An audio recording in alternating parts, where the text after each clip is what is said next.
My rich wife threw me out of a moving vehicle after believing her daughter's lies 3 weeks later. She asked if I'd reflected instead. I handed her divorce papers. Her daughter lost it. My name is Adrian Cross, and let me tell you something right off the bat. I used to be the kind of guy who believed in happily ever after. Yeah, I know, laugh it up. Here I was, 38 years old, thinking I'd figured out the secret sauce to marriage. Turns out, the only thing I'd figured out was how to be a grade A sucker. For 6 years, I thought Miranda and I had something real. Something that could weather any storm, survive any crisis, outlast any of those reality TV marriages that crash and burn faster than a NASCAR wreck. We weren't those people, I told myself. We were different. We were solid. Well, we were completely screwed, but I didn't know that yet. Picture this. It's a Tuesday evening in October, and I'm sitting in the back of Miranda's ridiculous luxury SUV. A gleaming black Escalade that cost more than most people's annual salary. The leather seats smell like money and Miranda's expensive perfume. That Chanel stuff she orders from Paris because apparently, the American version isn't good enough for her delicate sensibilities. The whole vehicle screams, "Look at me, I'm important," which should have been my first red flag. But hey, love makes you blind, deaf, and apparently dumber than a box of rocks. We're coming back from dinner at some pretentious restaurant downtown, where they serve portions so small you need a magnifying glass to find them on your plate, and the waiter talks about the chef's vision, like he's the next Picasso instead of some guy who charges $40 for 3 shrimp and a garnish. But Miranda loves that scene, loves being seen in those places, loves the way other diners recognize her and whisper about her success. And me? I just went along with it because that's what you do when you love someone, right? You support their dreams, even when those dreams involve paying restaurant prices that could fund a small country's defense budget. That's when her daughter decided to drop her little bomb. Lila, sweet, innocent, 20-year-old Lila, who had about as much sweetness in her as a rattlesnake with a hangover. This kid had been gunning for me since day one, treating me like I was some kind of home invader who'd wandered into their perfect little mother-daughter paradise and refused to leave.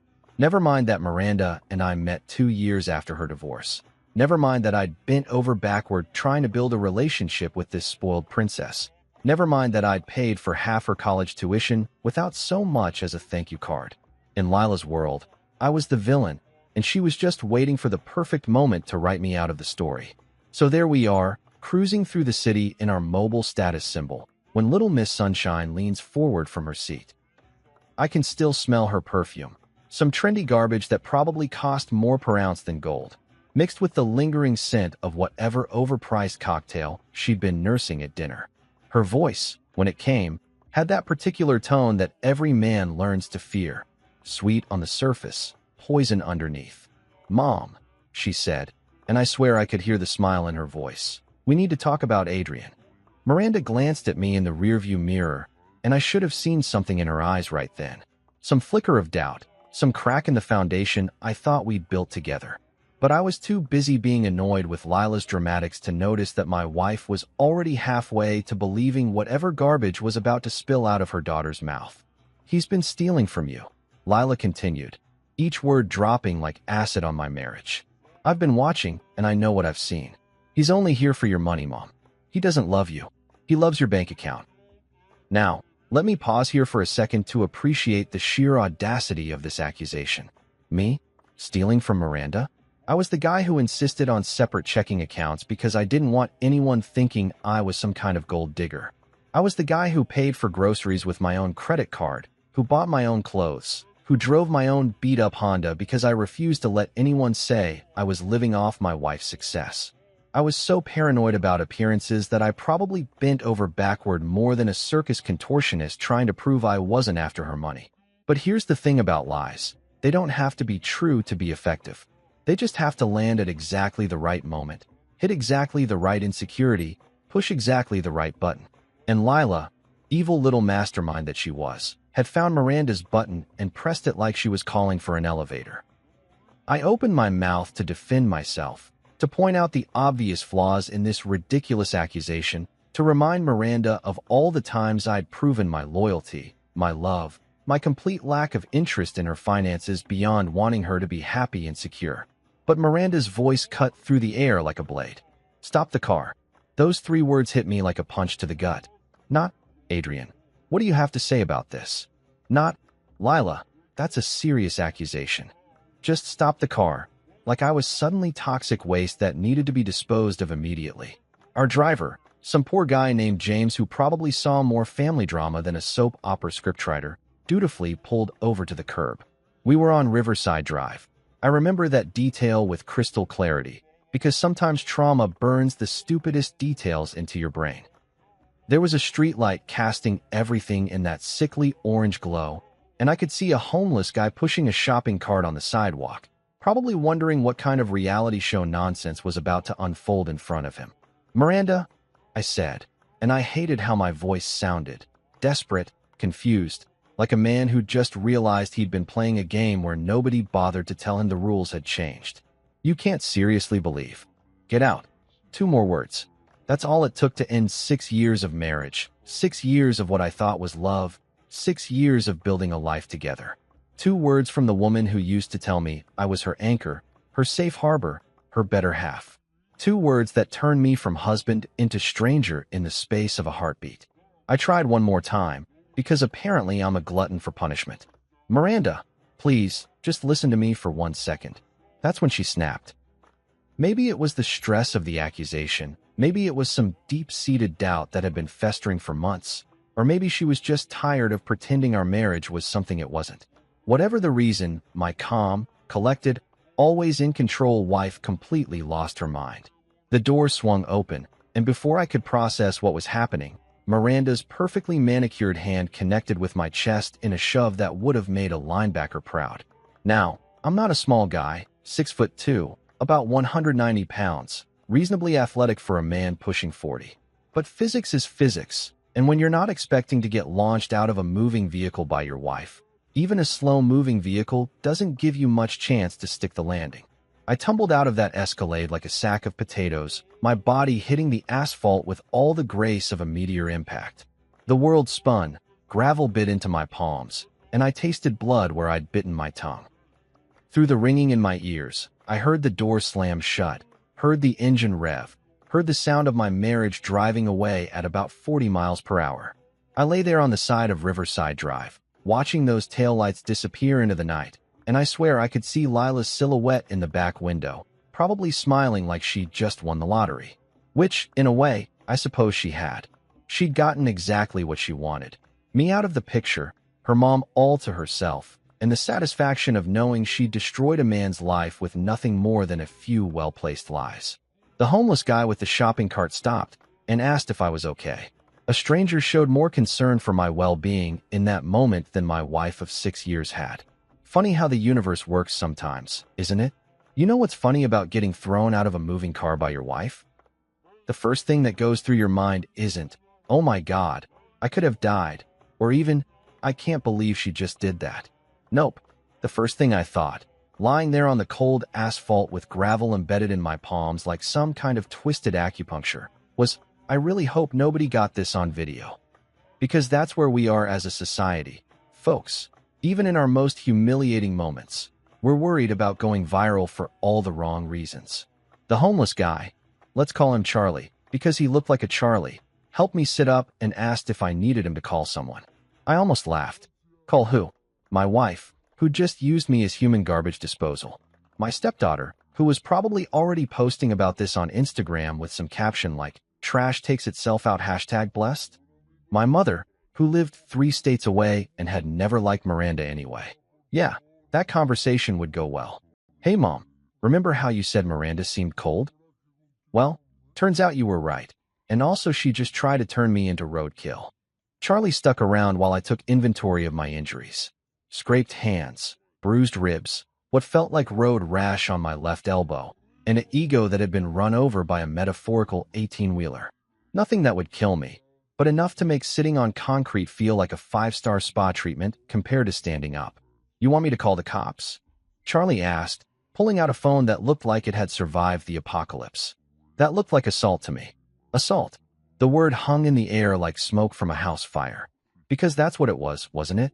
My wife of 6 years had physically shoved me out of a moving vehicle. If some random dude had done that to me, I'd have pressed charges faster than you could say lawsuit. But this was Miranda, the woman who used to make me coffee in the morning and kiss my forehead when I had a headache. The woman who cried during Hallmark commercials and insisted we adopt a rescue dog because everyone deserves a second chance. Apparently, everyone except her husband. Nah, I told Charlie, though every rational brain cell I had left was screaming at me to document this mess. Not yet. Not yet. Like I was saving up my revenge for a special occasion. 2 more people stopped before the ambulance arrived. A middle-aged woman named Janet who worked as a nurse and insisted on checking my pupils for signs of concussion, and some college kid who kept asking if I wanted him to post about this on TikTok to raise awareness about domestic violence.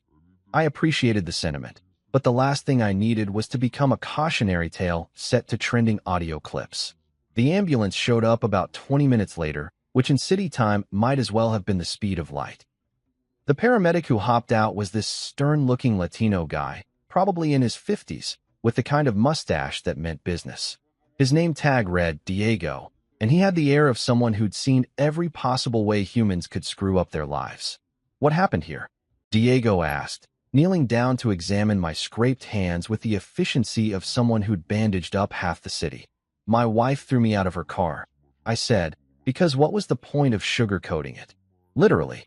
Diego raised an eyebrow that could have launched 1,000 memes. "She threw you out of a moving car?" "Well, it wasn't exactly moving fast," I said, like that somehow made it better. "Maybe 10, 15 miles per hour? More of an aggressive ejection than attempted murder." "Uh-huh." Diego started cleaning the gravel out of my palms with the gentle touch of someone who'd perfected the art of causing the least amount of additional pain. "And why did she do that?" "Her daughter told her I was stealing from her." "Were you?" "No." "Did you tell your wife that?" "I tried. She wasn't in a listening mood." Diego nodded like this was just another Tuesday for him. "You want to file charges?" There it was again. That question. The one that would turn this from a really bad marriage fight into an actual legal situation. The one that would make this real in a way that going home and sleeping it off couldn't fix. I shook my head. "Not yet." "All right," Diego said, applying some kind of antiseptic that stung like hell. "But you should get checked out at the hospital. Could have internal injuries, and head trauma doesn't always show symptoms right away." "I'm fine," I insisted, which was probably the biggest lie I'd told all day, and considering my wife had just accused me of being a thief, that was saying something. "No, you're not," Diego said matter-of-factly. "Nobody's fine after getting tossed out of a car by someone they trusted. But you're not bleeding internally, so that's a start." He finished bandaging my hands and handed me a card. "That's my supervisor's number. You change your mind about filing charges, you call that. Sometimes people need time to process before they're ready to do what needs doing." The ride to the hospital was a blur of forms and questions and nurses who looked at me with that particular combination of sympathy and judgment reserved for men who end up in emergency rooms because of domestic disputes. They x-rayed everything, poked and prodded me like a science experiment, and eventually declared me bruised but not broken. Physically, anyway. It was almost midnight when I finally made it to the Sunset Motor Lodge, a place that generously described itself as affordable accommodations, but was basically where hope went to die. The room smelled like disinfectant and broken dreams, with a carpet that had seen things no carpet should see and wallpaper that looked like it was held up by pure stubbornness. I sat on the edge of the bed, which creaked like it was personally offended by my weight, and finally checked my phone. 17 missed calls, all from numbers I didn't recognize. 43 text messages. 67 notifications from social media. My heart jumped for about half a second, thinking maybe Miranda had come to her senses and was trying to apologize. Maybe she'd realized that her daughter was a manipulative little snake and wanted to make things right. Maybe we could still save this train wreck of a marriage. But no, not a single message from Miranda. Instead, I got to scroll through a parade of messages from mutual friends, acquaintances, and random people who'd apparently heard about my sidewalk faceplant through the miracle of modern gossip networks. And the cherry on top of this humiliation Sunday, Miranda had posted about it. Not an apology, not an explanation, not even a hey, maybe throwing my husband out of a moving car was a bad idea. Nope. She'd posted a photo of herself looking triumphant with the caption, Sometimes you have to cut the dead weight to move forward. Feeling blessed and free. Hashtag new chapter, hashtag know your worth, hashtag buy. Feeling blessed and free. That's what 6 years of marriage boiled down to in her mind. Dead weight that she'd finally had the courage to dump on the side of the road. The comments were even better. Her friends and followers cheering her on like she'd just won a marathon instead of committed vehicular assault. You're so brave. He never deserved you. I always knew something was off about him. I turned the phone face down and stared at the water stain on the ceiling that looked remarkably like the outline of my shattered dignity. Tomorrow, I'd have to figure out what came next. Tonight, I just had to survive the humiliation of being turned into social media entertainment by the woman who used to promise me forever. The worst part? A tiny voice in the back of my head was wondering if maybe they were all right. Maybe I really was just dead weight. Maybe Miranda really was better off without me. But that voice got smaller as the anger got bigger. Because even if I was dead weight, even if I was the worst husband in the history of marriage, nobody deserved to be thrown out of a car like garbage. Nobody. You know what nobody tells you about being suddenly homeless in your late 30s? Everything you own starts to feel incredibly stupid. Like, why did I need 17 different types of coffee mugs? Why did I keep that broken blender for 3 years, just in case I figured out how to fix it? And why, for the love of all that's holy, did I own so many novelty t-shirts that I never wore, but couldn't bring myself to throw away? These were the deep philosophical questions occupying my brain as I stood in Marcus Lee's spare bedroom, surrounded by the pathetic collection of belongings I'd managed to salvage from my former life. Marcus, bless his army-trained soul, had taken one look at me showing up on his doorstep at 2 in the morning looking like I'd been hit by a truck, because technically, I had been hit by an Escalade, and just stepped aside to let me in. Beer or whiskey, he'd asked, like those were the only 2 options for dealing with life's catastrophes. Which, honestly, they probably are. We'd served together in Afghanistan about 15 years ago, back when we thought we knew what real problems looked like. Turns out, dodging IEDs was nothing compared to dodging your wife's emotional shrapnel. At least in a war zone, you know who the enemy is supposed to be. Marcus lived in one of those converted warehouse apartments that screamed bachelor with commitment issues.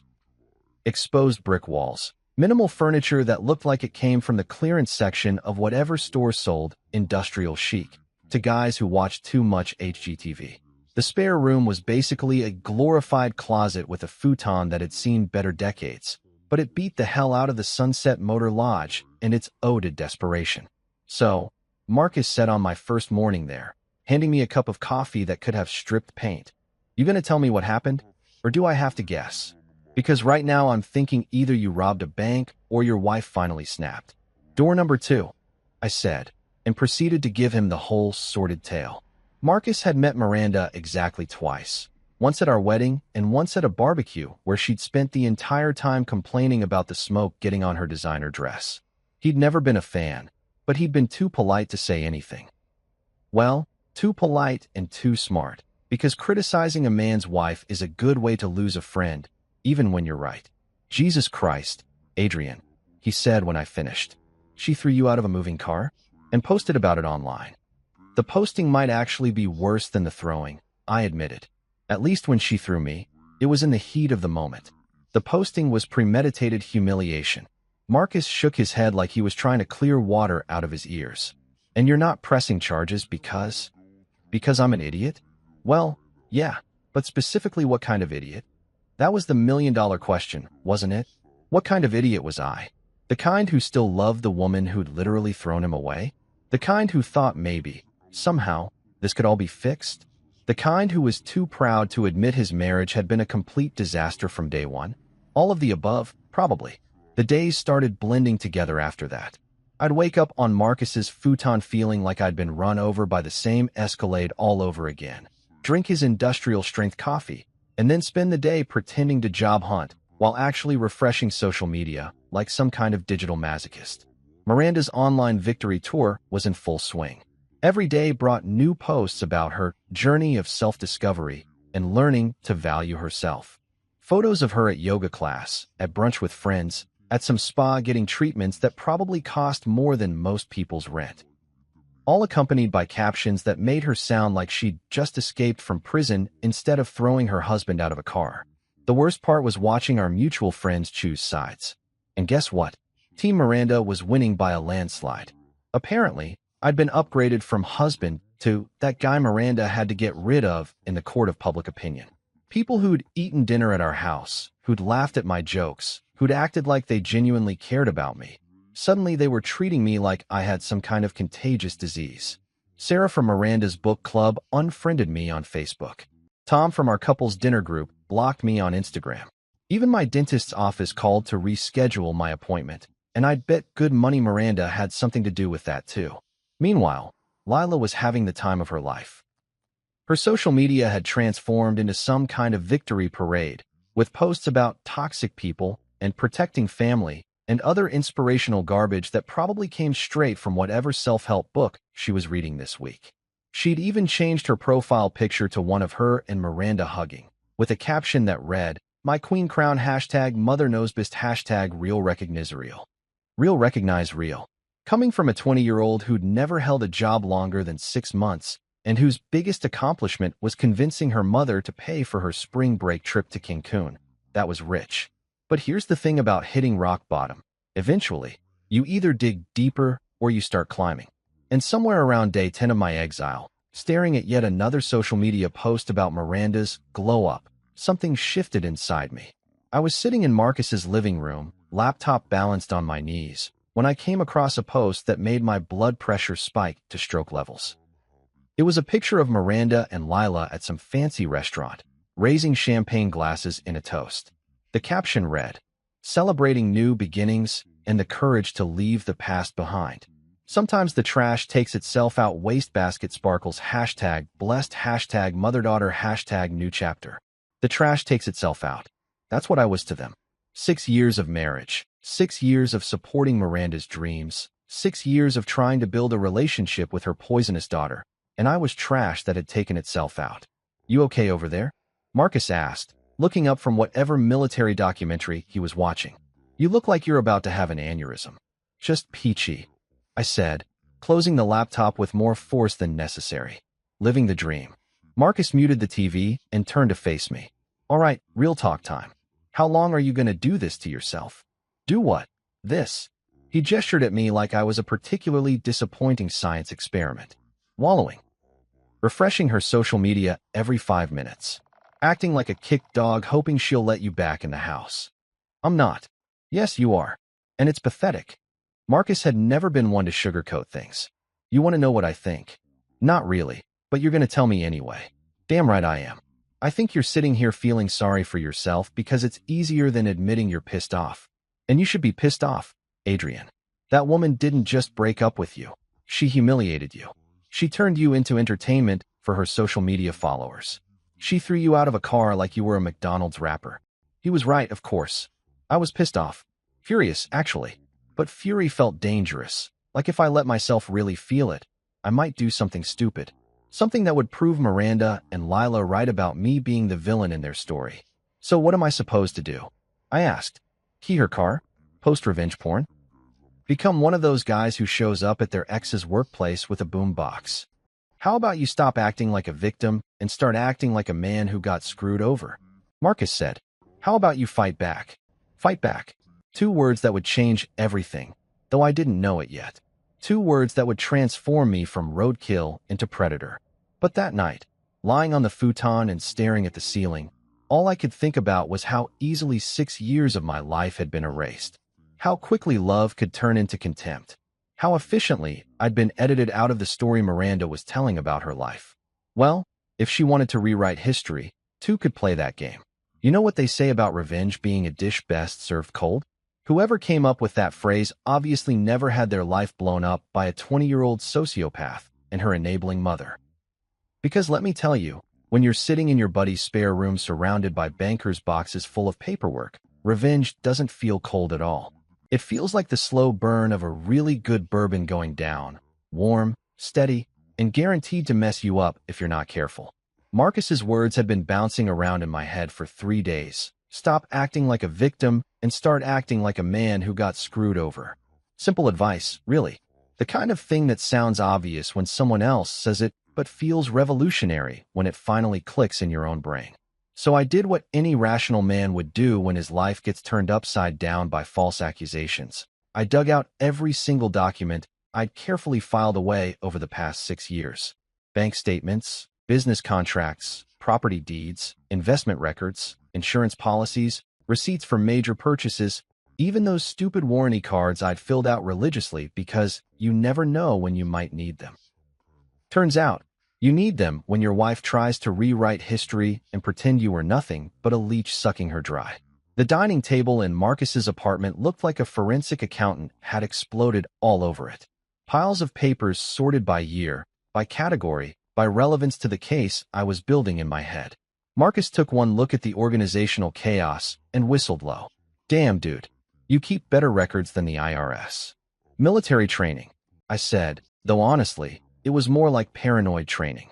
Growing up with a father who'd been screwed over in his own divorce had taught me to document everything. Paper trail tells the real story.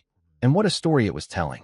See, here's what Miranda and her precious daughter had conveniently forgotten when they decided to paint me as some kind of fortune hunter. I wasn't just some random guy who'd wandered into their lives with empty pockets and big dreams. When Miranda and I met, I was already doing pretty well for myself. Not rich by her standards, but comfortable. I had my own house, my own car, my own savings account, and a consulting business that was actually turning a decent profit. But love makes you do stupid things. Like selling your house to help your new wife buy her dream home. Like investing your savings into her boutique business when the initial investor backed out. Like co-signing loans and putting your credit on the line because we're partners now, and partners support each other. The evidence was all there, spread across Marcus's table like a very expensive jigsaw puzzle. Bank transfer records showing my money flowing into Miranda's accounts. Business documents with both our signatures, establishing me as a partner in her precious boutique, not just some employee she could fire at will. Investment statements showing joint accounts where my contributions were clearly documented.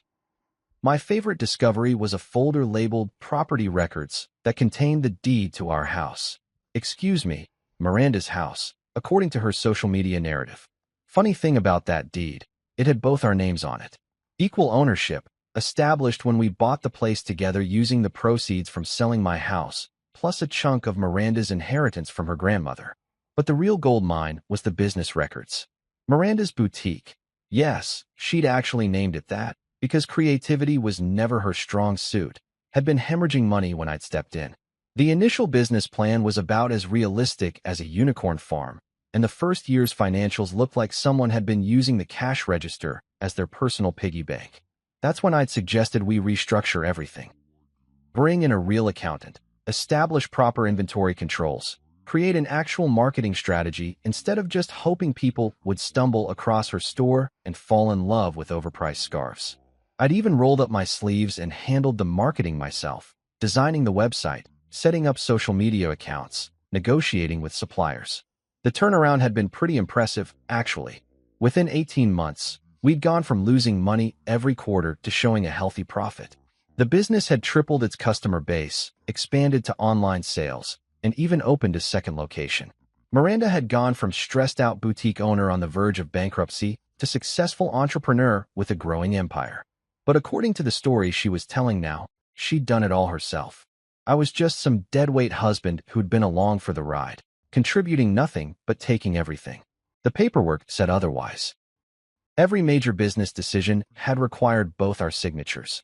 Every loan application listed both our incomes. Every tax return showed joint filing with shared business income. Hell, I was technically listed as co-owner and chief marketing officer on the official business registration.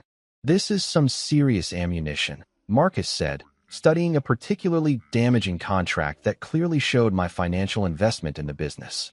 What are you going to do with it? That was the million-dollar question, wasn't it? Because having evidence is one thing. Knowing what to do with it is something else entirely. I could march into Miranda's boutique and wave these papers around like some kind of wronged businessman demanding justice. I could post my own social media takedown, complete with photographic evidence of every financial contribution I'd made to our life together. I could even show up at one of her yoga classes and make a scene that would give her followers something really interesting to talk about. But all of those options felt small, reactive. like I'd be playing her game instead of starting my own. That's when I remembered Eleanor Voss. Eleanor and I had worked together about 5 years ago when her previous law firm needed some marketing consultation. She was the kind of lawyer who made other lawyers nervous, brilliant, ruthless, and completely immune to the sob stories that made most people fold like cheap lawn chairs. She'd left her old firm to start her own practice, specializing in high-stakes divorce cases and business disputes. Her reputation was legendary. If you wanted someone destroyed legally and financially, Eleanor was your girl. More importantly, she'd never liked Miranda. During the few times they'd met at business functions, Eleanor had made it clear she thought my wife was what she called professionally charming, which was lawyer speak for fake as a $3 bill. I found Eleanor's number in my contacts and stared at it for about 10 minutes, my thumb hovering over the call button. Because calling Eleanor meant this was real. It meant I was done hoping Miranda would come to her senses and apologize. It meant I was ready to burn down everything we'd built together if that's what it took to get justice. The phone rang 3 times before Eleanor's voice cut through with its usual efficiency. Adrian Cross. I was wondering when you'd call. You heard about what happened? Honey, everyone's heard about what happened. Your wife turned you into a social media meme. The question is, what are you going to do about it? I looked around Marcus's apartment, at the futon that had been my bed for 3 weeks, at the boxes of belongings that represented the wreckage of my former life, at the evidence spread across the table that proved everything Lila had said was a lie. I want to take back what's mine, I said. Eleanor's laugh was sharp and satisfied. Good. Let's set up a meeting. Bring everything you've got, and we'll see just how much your dear wife is going to regret throwing you out of that car. How much is this going to cost me? Don't worry about my fee, Eleanor said, and I could hear the smile in her voice. Something tells me this case is going to pay for itself. Besides, I've been waiting for an excuse to take down someone like Miranda for years. Consider this a professional pleasure. I hung up and looked at Marcus, who'd been listening to the entire conversation with growing amusement. Feel better? He asked. Not yet, I said, starting to gather up the papers. But I'm about to. Because here's the thing about being underestimated. It gives you one hell of an advantage when you finally decide to show people what you're really capable of. Miranda and Lila thought they'd gotten rid of dead weight. They were about to learn they'd actually just poked a sleeping bear. You know that moment in horror movies when the monster that everyone thought was dead suddenly opens its eyes? That's exactly what I felt like when Marcus shook me awake at 9 in the morning with the kind of grin that meant trouble was about to walk through our front door. Guess who's here to see you? He said, and I could hear voices in the living room. One familiar, one unfortunately more familiar. I'd been expecting this visit for exactly 3 weeks and 1 day. Not because I'm psychic, but because I know Miranda better than she knows herself.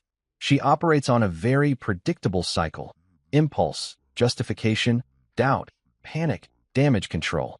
3 weeks was about how long it took for her to work through the first 4 stages and realize that maybe, just maybe, throwing your husband out of a moving car might have legal consequences. I pulled on yesterday's jeans and a t-shirt that had seen better decades, ran my fingers through my hair to achieve that I definitely haven't been plotting your downfall look, and walked into the living room like I was heading to my own execution. There she was, standing in Marcus's bachelor pad like a queen surveying a peasant village she was considering having burned down. Miranda looked exactly like she always did when she was trying to intimidate someone into submission. Perfectly styled hair that probably cost more than most people's car payments, makeup applied with the precision of a Renaissance painter, and an outfit that screamed, I have more money than you, and I'm not afraid to use it. She was wearing this cream-colored blazer over dark jeans and boots that probably cost more than my current monthly budget, accessorized with enough jewelry to fund a small country's infrastructure program. The whole ensemble was designed to remind me of everything I'd supposedly lost when she'd kicked me to the curb. And standing slightly behind her, like a loyal attacked dog waiting for the command to strike, was darling little Lila. Sweet, innocent Lila, who dressed for the occasion in what I could only describe as young professional sociopath chic. A black dress that probably came from her mother's boutique, paired with an expression that suggested she was already planning my funeral. Adrian, Miranda said, and her voice had that particular tone she used when she was trying to sound reasonable while being completely unreasonable. I think it's time we talked. Marcus, bless his tactical soul, had positioned himself near the kitchen counter where he could watch the whole show while pretending to make coffee. He caught my eye and raised an eyebrow that clearly said, "You want me to throw them out, or are you handling this yourself?" I gave him the tiniest shake of my head. I'd been waiting for this moment for 3 weeks. No way was I missing the show. "Sure," I said, settling into the chair across from the couch where Miranda had made herself comfortable. "Let's talk. What's on your mind?" Miranda smoothed her hands over her jeans like she was preparing for a business presentation. "I think you've had enough time to reflect on what happened, to think about your behavior, and maybe come to some realizations about why things went so wrong between us." Reflect on my behavior. That was rich. I'd spent 3 weeks reflecting. All right. Reflecting on 6 years of marriage to a woman who'd apparently been keeping a mental scoreboard of every perceived slight and disappointment, just waiting for an excuse to cash them all in at once. "I've definitely been doing some reflecting," I said, keeping my voice as neutral as Switzerland. "What kind of realizations were you hoping I'd come to?" "Well," Miranda said, glancing at Lila for support, "I think you need to acknowledge that you crossed some lines. That maybe you took advantage of my generosity and lost sight of what was appropriate in our relationship. Lost sight of what was appropriate. Coming from the woman who'd physically assaulted me and then bragged about it online, that was absolutely hilarious. And what lines would those be exactly?" I asked. Lila leaned forward like she'd been waiting for her cue to join the conversation. "The financial ones, obviously. The way you used Mom's success for your own benefit without contributing anything real in return. I had to give her credit. She delivered that line with the confidence of someone who actually believed it. Either she was a better actress than I'd given her credit for, or she'd actually convinced herself that her lie was the truth. Both options were equally terrifying." "Interesting theory," I said. "Anything else?" Miranda took a deep breath like she was about to deliver a particularly difficult diagnosis. "Look, Adrian, I know this has been hard on you. Being asked to leave was abrupt. But I think if you're honest with yourself, you'll admit that things hadn't been working between us for a while." Things hadn't been working. That was one way to describe discovering that your wife's daughter had been systematically poisoning her against you while you were busy trying to build a family. "So what exactly are you proposing?" I asked. "I think," Miranda said, her voice taking on that sweet, reasonable tone that had once made me fall in love with her and now made my skin crawl, "that if you're willing to apologize for your behavior and acknowledge the mistakes you made, we might be able to work something out. Maybe you could come home, and we could try to rebuild our relationship on a more honest foundation." Come home. Like she was offering me some kind of generous gift instead of proposing that I crawl back to the scene of my humiliation and pretend nothing had happened. "And what would this honest foundation look like?" I asked. Lila jumped in before Miranda could answer. "It would mean respecting boundaries, not taking advantage of Mom's kindness. Maybe getting your own place eventually, instead of just assuming you're entitled to live in our house. Our house, not the house Miranda and I had bought together with my money. Our house, like I'd been nothing more than a long-term house guest who'd overstayed his welcome." I looked at Miranda to see if she was going to correct her daughter's little power play, but she just sat there nodding like Lila had said something profound instead of something completely insane. That's when I realized that this wasn't really an apology mission at all. This was a negotiation from a position of assumed strength. They weren't here because they missed me or because they'd realized they'd made a mistake. They were here because somewhere in the back of Miranda's mind, a little voice was whispering that maybe she'd gone too far. Maybe throwing her husband out of a car and broadcasting it to the world hadn't been her smartest move. But instead of admitting that, instead of acknowledging that she'd screwed up, she was trying to reframe the whole situation as me needing to earn my way back into her good graces. It was actually kind of beautiful, in a completely psychotic way. "Well," I said, standing up and walking over to the kitchen counter where I'd left my coffee, "that's certainly an interesting offer. So you'll consider it?" Miranda asked, and for just a second, I caught a glimpse of uncertainty in her eyes. Like maybe she wasn't as confident about her position as she was pretending to be. I took a long sip of coffee, savoring the moment. Because this was it. The moment I'd been planning for 3 weeks. The moment when I stopped being the victim and started being the guy who fights back. I reached into the manila envelope I'd left on the counter and pulled out a neat stack of papers, bound with one of those little black clips that lawyers love so much. Actually, I said, walking back over and holding out the envelope to Miranda. I've got a counteroffer for you. She took the envelope with the kind of careful motion people use when they're not sure if they're being handed a gift or a bomb. What is this? She asked. Divorce papers, I said, and the words felt like freedom sliding off my tongue. I did reflect, Miranda. I reflected on 6 years of marriage to someone who was willing to believe the worst about me without even asking for my side of the story. I reflected on being married to someone who thought physical violence was an appropriate response to a family disagreement. And you know what conclusion I came to? Miranda's face had gone very pale, and she was staring at the papers like they might spontaneously combust. I'm done, I said. I'm done being your convenient scapegoat. I'm done pretending your daughter's toxicity is something I need to tolerate. And I'm definitely done being married to someone who thinks sorry means demanding that I apologize to her. The silence in the room was so thick you could have cut it with a knife and served it for dinner. Chapter 6, The Daughter's Explosion. You know that moment in a movie when the villain finally realizes the hero isn't going to roll over and die? That split second when their smug confidence cracks, and you can see the panic creeping in around the edges? That's exactly what was happening on Miranda's face as she stared at those divorce papers like they were written in ancient hieroglyphics. But before she could even process what she was holding, her darling daughter decided to remind everyone why she was the real mastermind behind this whole disaster. What the hell is this supposed to be? Lila shrieked, and I mean shrieked.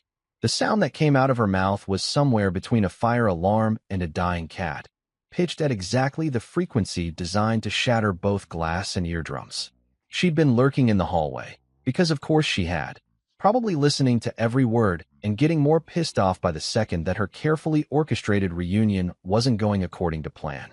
Now she came storming into the living room like a tiny tornado of designer clothes and misplaced rage. You can't do this, she continued, her voice climbing to levels that probably had dogs howling 3 blocks away. You're nothing without her. You're absolutely nothing. I had to admire the commitment to her narrative, really.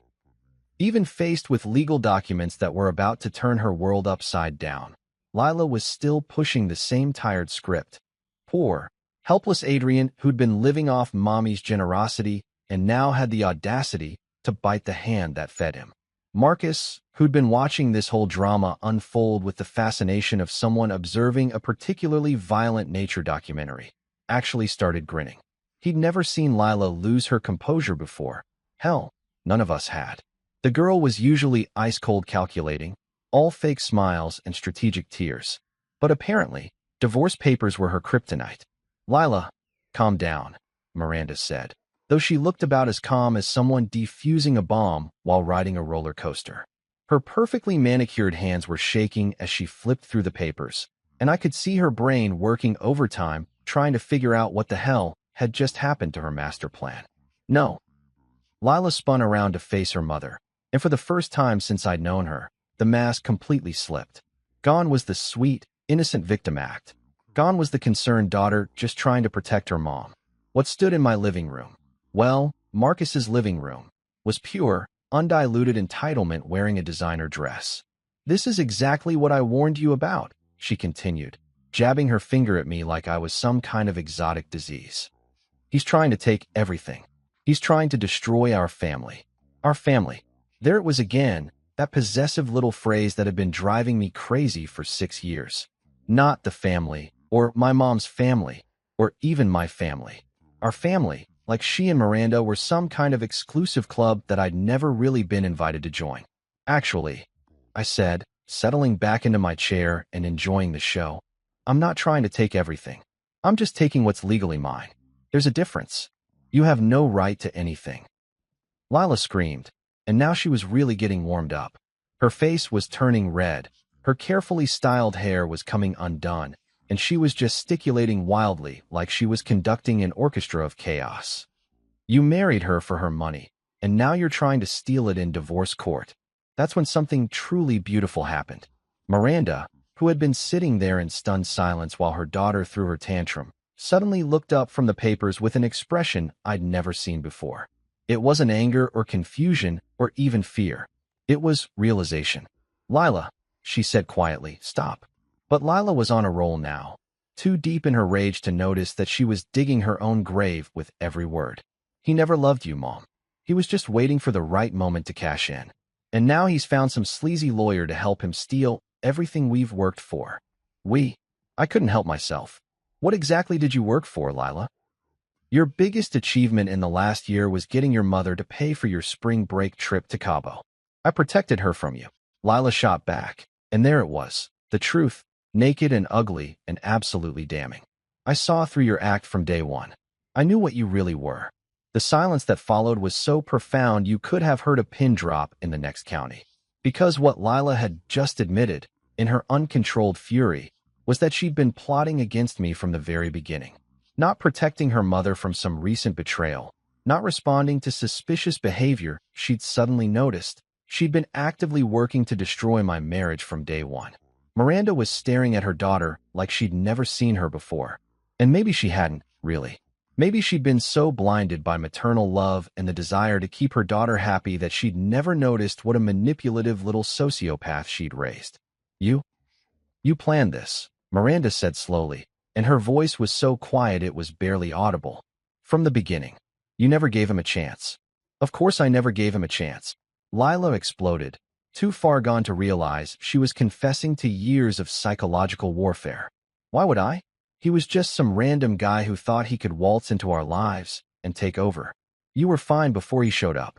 We were fine. And there it was, the real motive, laid bare in all its twisted glory.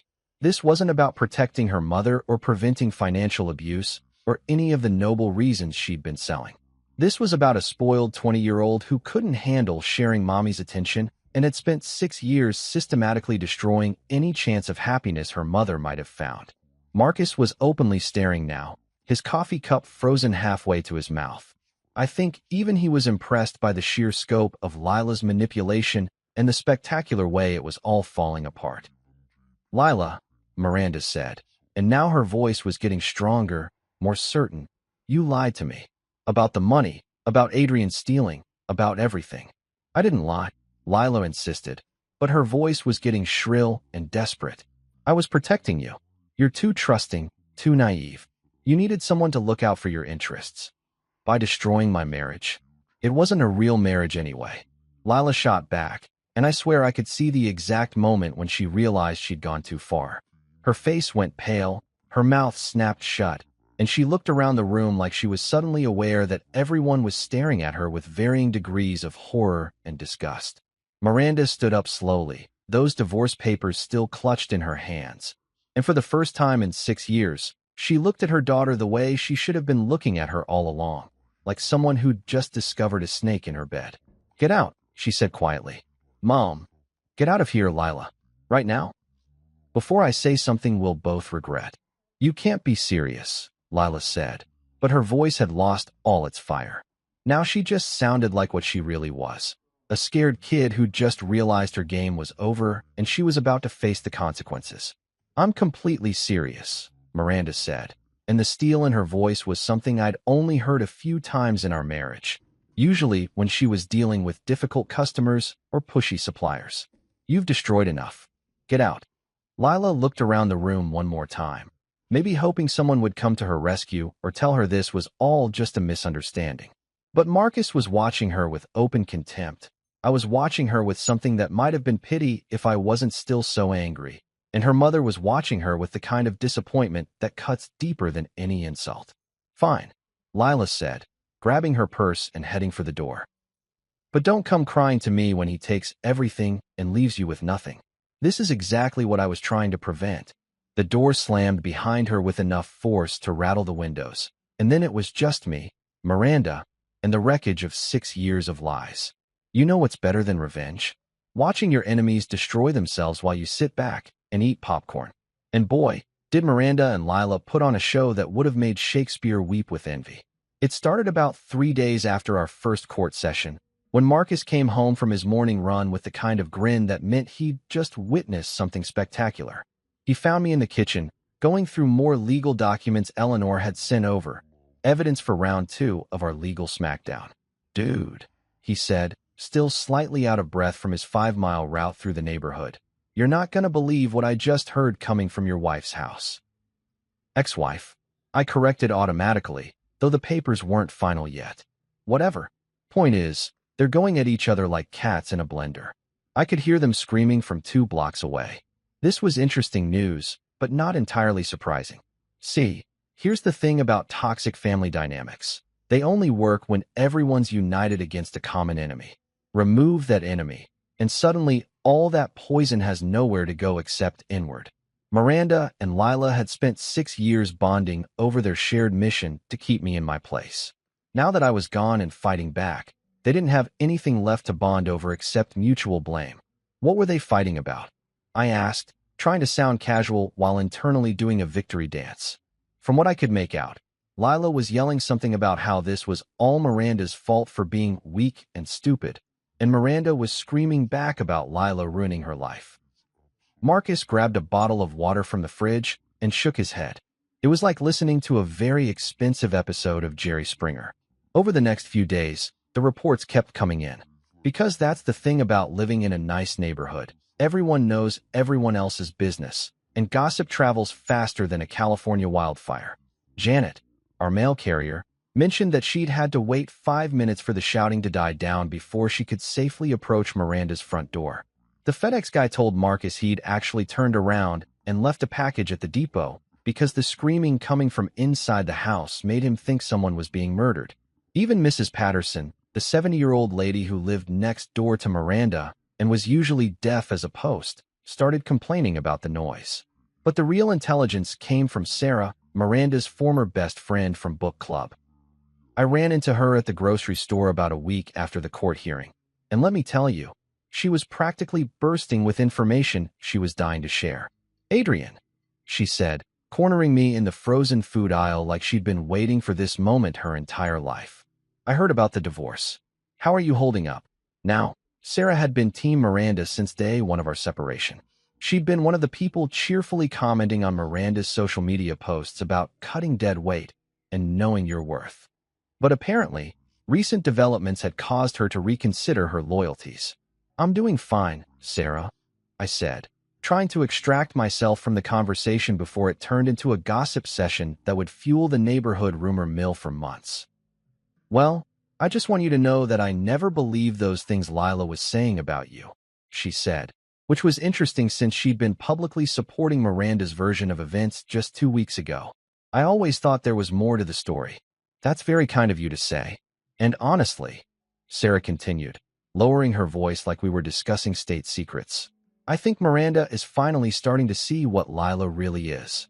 The things that girl has been saying to her mother. It's just awful. This was where I should have politely excused myself and walked away. This was where I should have taken the high road and refused to engage in gossip about my estranged wife and her toxic daughter. This was where I should have been a better person. Instead, I found myself asking, what kind of things?" Sarah's eyes lit up like Christmas morning. "Well, according to Lisa, who heard it from her daughter who works at the boutique, Lila showed up there last week screaming at Miranda in front of customers. Called her a pathetic old woman who was too stupid to see that you were playing her all along. Wow, even by Lila's standards, that was impressively vicious. But here's the really crazy part," Sarah continued, clearly enjoying herself. "Lila told Miranda that she should be grateful for everything she did to protect her from you. Said Miranda was weak and naive and would have lost everything if Lila hadn't stepped in to save her. I had to give Lila credit for consistency, if not for sanity. Even in the face of overwhelming evidence that she destroyed her mother's marriage for no good reason, she was still doubling down on her savior complex. And what did Miranda say to that? From what Lisa heard, Miranda finally lost it. Started yelling about how Lila had lied to her, how she'd ruined the best relationship she'd ever had, how she'd turned her into the kind of person who throws her husband out of a car.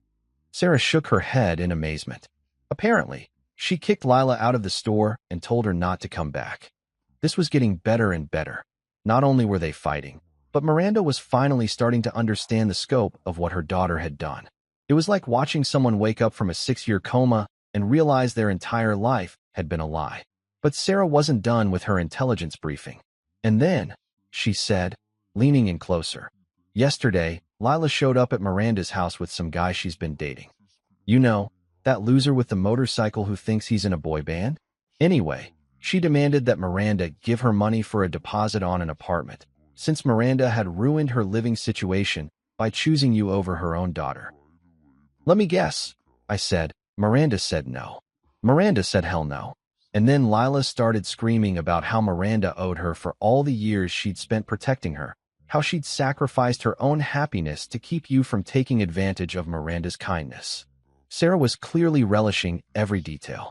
So Miranda told her that the only person who'd been taking advantage of anyone was Lila herself. And then what happened? From what Mrs. Patterson told me, Lila threw something, maybe a vase, and it shattered against the wall. Then she stormed out yelling that Miranda would regret choosing a lying thief over her own flesh and blood. I tried to process this information with appropriate solemnity, but inside I was doing backflips. Because this was exactly what I'd hoped would happen, but better. I'd figured that removing myself from the equation would cause some tension between Miranda and Lila, but I hadn't dared to hope for this level of spectacular implosion. Marcus was right when he got home that evening. I was living rent-free in their heads, and they were tearing each other apart trying to figure out who was to blame for losing me. The best part, Marcus said, settling into his favorite chair with a beer, is that you're not even doing anything. You're just sitting here, going through legal documents and living your life, while they're over there setting their own house on fire. He was right. This wasn't some elaborate revenge scheme I'd orchestrated. This was just the natural consequence of two toxic people being forced to confront the reality of what they'd done without having me around to blame for everything that went wrong in their lives. You think it'll get worse? I asked. Marcus laughed. Brother, this is just the beginning. Wait until the next court hearing when that judge rules in your favor. Wait until Miranda realizes she's about to lose half of everything she thought was hers. Wait until Lila figures out that Mommy isn't going to be able to fund her lifestyle anymore. He was right, of course. This was just the opening act. The real fireworks were still to come. You know that moment in boxing when one fighter lands the perfect punch, not the flashiest or the loudest, but the one that settles everything? That's exactly what the second court hearing felt like, except instead of boxing gloves, we were using legal documents, and instead of a 10 count, we had Judge Chen's gavel. The courtroom looked exactly the same as it had 3 weeks earlier, but the energy was completely different. Miranda sat at her table, looking like she'd aged about 5 years since our last appearance. Her perfect composure replaced by the hollow-eyed exhaustion of someone who'd been fighting a war on multiple fronts and losing every battle. Her lawyer, Pemberton, looked even worse. The cocky country club confidence had been replaced by the desperate energy of a man who knew he was about to watch his case get dismantled piece by piece. He kept shuffling through his papers like he might magically find some evidence that would save them. But we all knew the truth. They were screwed, and everyone in that courtroom could smell it. Eleanor, on the other hand, looked like a woman who'd already won and was just waiting for everyone else to catch up. She'd traded her usual briefcase for what looked like a small library of documents, all meticulously organized and color-coded. Every piece of evidence we needed to destroy Miranda's claims was right there at her fingertips. But the real difference was the empty chair next to Miranda. Lila was once again nowhere to be seen, which told me everything I needed to know about how their relationship was going.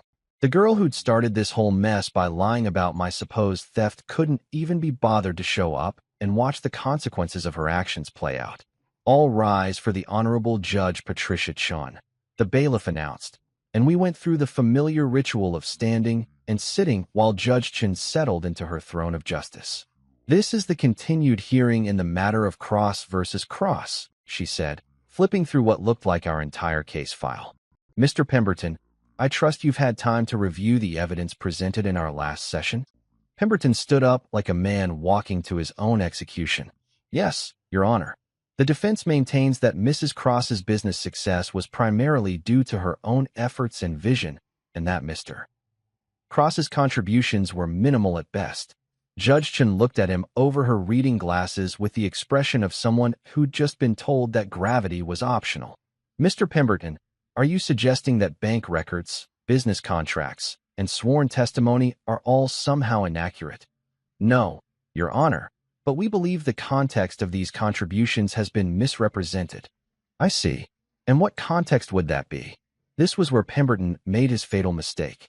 Instead of cutting his losses and trying to salvage what he could for his client, he decided to double down on stupid. Your Honor, while Mr. Cross may have made financial contributions to the business, Mrs. Cross was the creative force, the public face, and the primary decision-maker. Mr. Cross was essentially a silent partner who— Objection, Eleanor said, rising from her chair with the grace of a predator who'd just spotted wounded prey. Your Honor, Mr. Pemberton is testifying rather than presenting evidence. Sustained, Judge Chin said, and the look she gave Pemberton could have frozen hell over.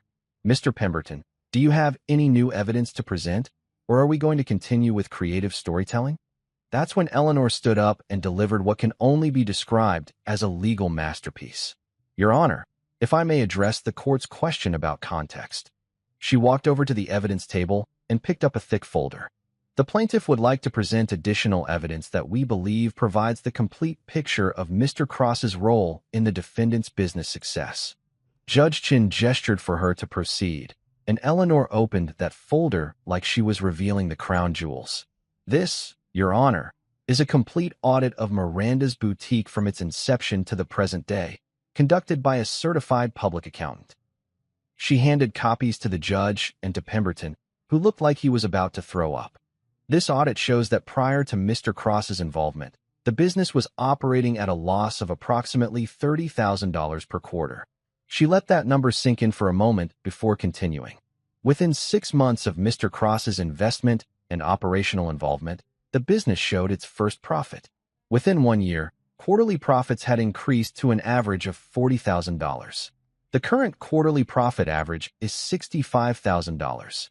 I watched Miranda's face during this presentation, and it was like watching someone realize that their house had been built on quicksand. Because what Eleanor was laying out wasn't just my contribution to the business, it was proof that without me, there wouldn't be a business to fight over. Furthermore, Eleanor continued, this audit shows that Mr.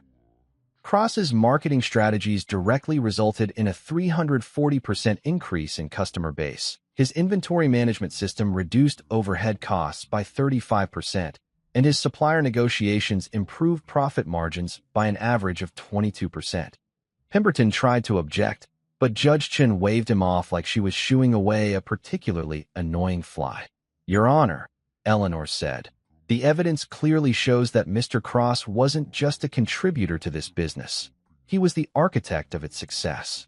Mrs. Cross provided the initial vision and continues to serve as the public face, but Mr. Cross transformed that vision into a profitable enterprise. Then came the moment I'd been waiting for, the financial breakdown. Based on Mr. Cross's initial investment, his ongoing contributions, and his role in the business's success, the plaintiff is seeking 50% of all business assets, 50% of all jointly acquired property, and recognition of his status as co-owner rather than employee. The silence in that courtroom was so complete you could have heard a mouse sneeze. Miranda was staring at the table in front of her like it might contain answers to questions she didn't even know how to ask. Pemberton was frantically scribbling notes that probably said things like, "We're screwed," and "update resume." Judge Chin spent what felt like an eternity reviewing the audit documents, occasionally looking up at Miranda with an expression that suggested she was seeing the case in an entirely new light. Mrs. Cross, she finally said, do you dispute the accuracy of this financial audit? Miranda looked up like someone had just slapped her awake. No, Your Honor. The numbers appear to be accurate. And do you dispute that Mr. Cross played a significant role in your business's financial success?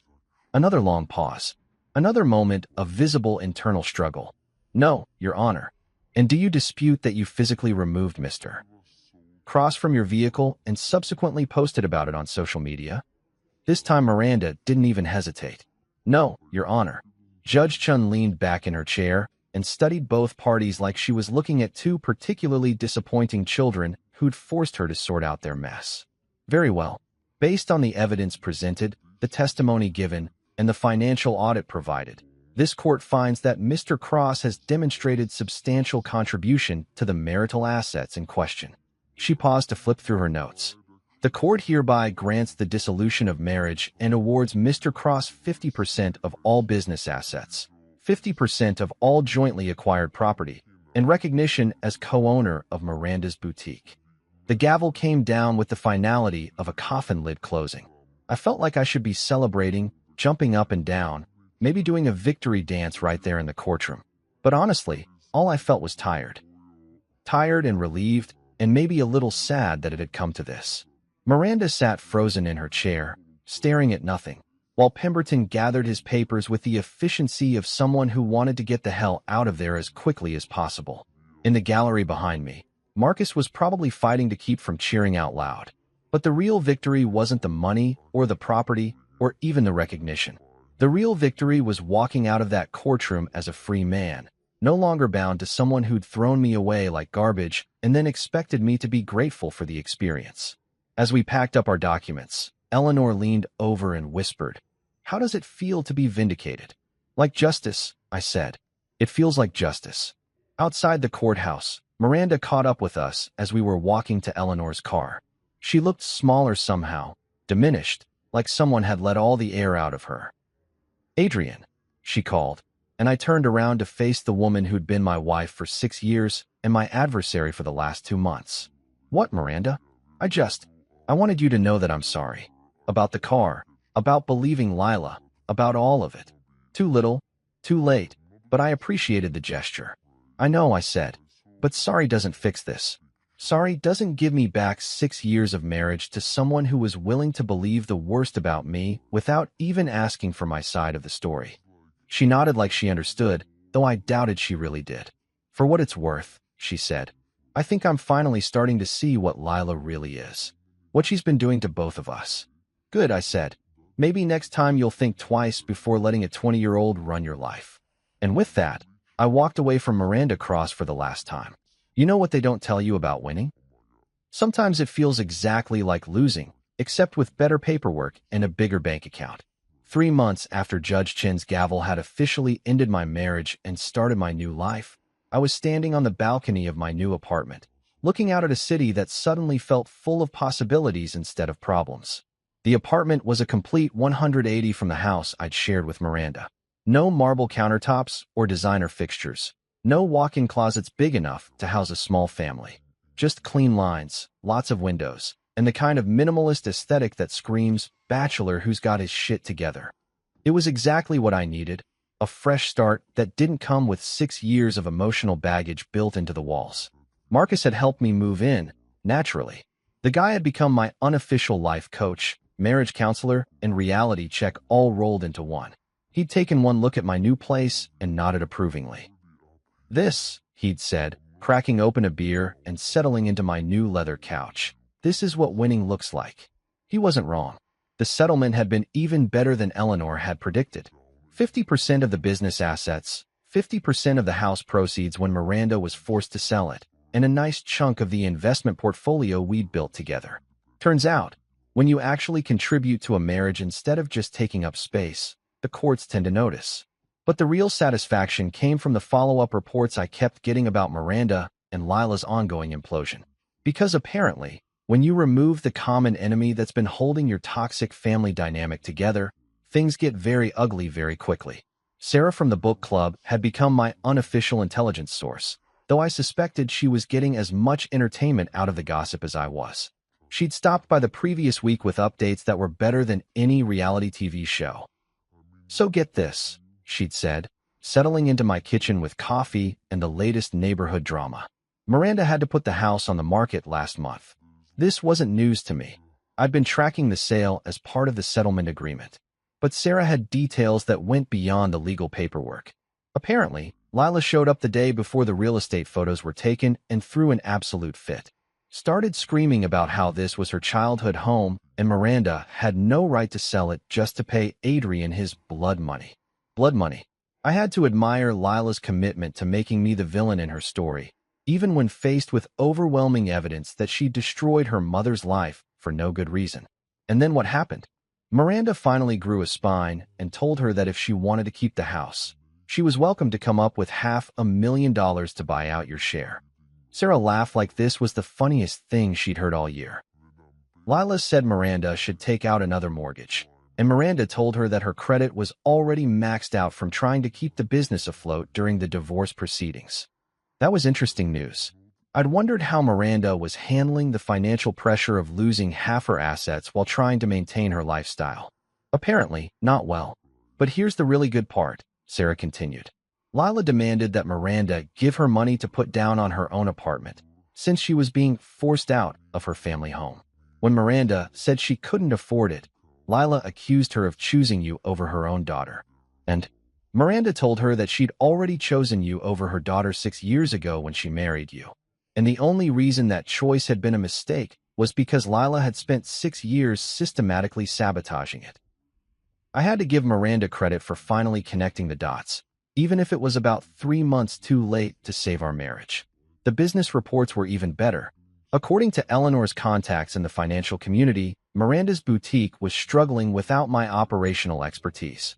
Inventory was piling up, customer complaints were increasing, and the marketing budget was being wasted on flashy campaigns that looked good but didn't actually drive sales. She's learning the hard way that running a business involves more than just being the pretty face in the advertising.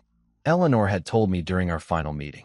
Your ex-wife is discovering that all those systems you put in place weren't just suggestions. They were the foundation that kept everything running smoothly. The irony was delicious. Miranda had spent years taking credit for the business's success while minimizing my contributions. Now she was finding out exactly how much she'd been taking for granted. But the news that really made my day came from Marcus, who'd run into Lila at a coffee shop downtown. She'd apparently been working as a barista for the past month, which was probably the first real job she'd ever had in her life. She looked like hell, Marcus had reported with obvious satisfaction. Hair in a messy bun, coffee stains on her uniform, and the kind of dead-eyed expression you get from dealing with entitled customers all day. Did she see you? Oh yeah, made eye contact and everything. I ordered a large coffee, extra hot, and told her to have a wonderful day. Marcus grinned like a man who'd just won the lottery. She looked like she wanted to spit in my cup, but apparently even she's not stupid enough to mess with customers when she needs the job. The mental image of Princess Lila taking orders from random strangers and cleaning up spilled milk was almost too perfect to believe. Justice had a sense of humor after all. But the real moment of closure came 2 weeks later, when I was leaving my new office. Yeah, I'd started my own consulting business, because apparently getting screwed over by your wife is excellent motivation for professional independence. I was walking to my car when I heard a familiar voice calling my name. I turned around, and there was Lila, looking nothing like the confident young woman who destroyed my marriage for months earlier. She was thinner, tired-looking, and dressed in clothes that actually looked like they came from a normal store instead of her mother's boutique. Adrian, she said, and her voice had none of its usual edge. Can we talk? I can't imagine what we'd have to talk about, I said, because honestly, I couldn't. The girl had made it clear that she considered me the enemy from day one. What could she possibly want to discuss now? I wanted to apologize. For what I said about you. For what I did to you and Mom. This was unexpected. Lila admitting she was wrong was like witnessing a solar eclipse. Rare, memorable, and probably a sign that something fundamental had shifted in the universe. Okay, I said. I'm listening.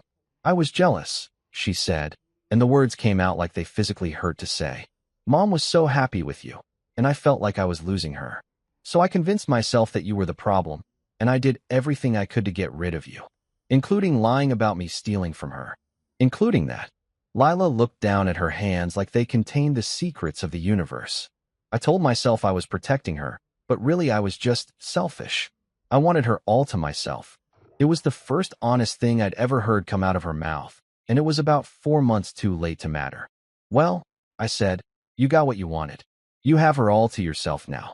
No, I don't. Lila's voice was barely above a whisper. She won't even talk to me anymore. She blames me for ruining her marriage, for destroying her business, for everything that's gone wrong in her life. And there it was, the final piece of poetic justice.